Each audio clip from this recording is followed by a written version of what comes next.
খুলনার দাগপের নদী খালে মাছ নেই, পেশা বদলাচ্ছে জেলেরা। বিস্তারিত জানাচ্ছিলেন মোহাম্মদ শামীম হোসেন, স্টাফ রিপোর্টার, খুলনা থেকে। অভিযান নিউজ টিভির সাথে আছি আমি তৌফিক হাসান।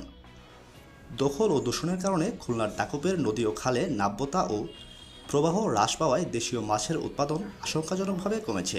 এতে মাছ নির্ভর জেলে পরিবারগুলো তাদের ঐতিহ্যবাহী পেশা ছেড়ে অন্য পেশায় চলে যেতে বাধ্য হচ্ছে। গত 4 দশকে নদী ও খালের নাব্যতা হ্রাস ও দূষণের মাত্রা বেড়ে যাওয়ায় মিঠা পানির দেশীয় মাছের উৎপাদন অনেকটাই কমে গেছে। স্থানীয়রা বলছেন, অবাধে কৃত্রিম বাঁধ নির্মাণ, নিষিদ্ধ জালের ব্যবহার ও মাছ নিধনের কারণেই মাছের সংখ্যা কমে যাচ্ছে প্রতিনিয়ত।